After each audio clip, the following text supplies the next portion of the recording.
সম্মানিত দর্শক শ্রোতা, এখন আপনাদের সামনে বুখারী শরীফের 11 নম্বর হাদিস এর অনুবাদ পেশ করছি। এই হাদিসটির বর্ণনা করার আগে ইমাম বুখারী রাহমাতুল্লাহ আলাইহি শিরোনাম ধরেছেন আইয়ুল ইসলামে আফজল, মুসলমানের কোন চরিত্রটি সবচেয়ে উত্তম। সেই প্রসঙ্গে ইমাম বুখারী রাহমাতুল্লাহ বলেন, আমাদেরকে সঈদ ইবনে ইয়াহইয়া ইবনে সঈদ আল-মুবি আল-কুরাশি হাদিস বর্ণনা করেছেন। তিনি বলেন, আমাদেরকে আমার আব্বা ইয়াহইয়া ইবনে সঈদ আল-মুবি হাদিস বর্ণনা করেছেন।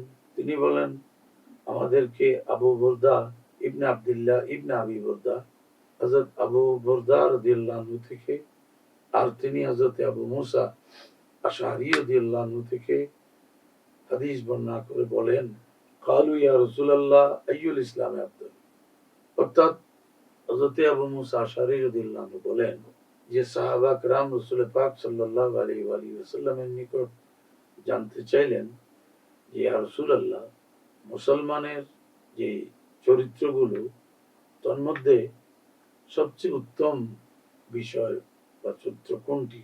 তখন রাসূল পাক সাল্লাল্লাহু আলাইহি ওয়াসাল্লাম ইরশাদ করলেন, মান সালামাল মুসলিমুনা মিন লিসানিহি ওয়া ইয়াদিহি। অর্থাৎ যে ব্যক্তির মুখ এবং হাতের অনিষ্টতা থেকে মুসলমানগণ নিরাপদ থাকে, সেই মুসলমান সর্বশ্রেষ্ঠ মুসলমান, এবং সেটাই ইসলামের চরিত্রগুলোর মধ্যে সবচেয়ে শ্রেষ্ঠ চরিত্র।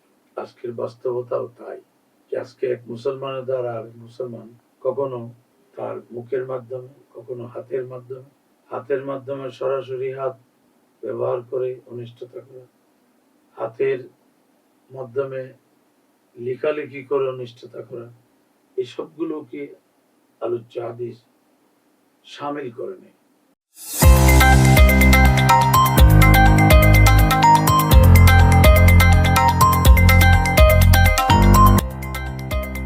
সত্যের সন্ধানে নির্ভীক, পি নিউজ টিভি।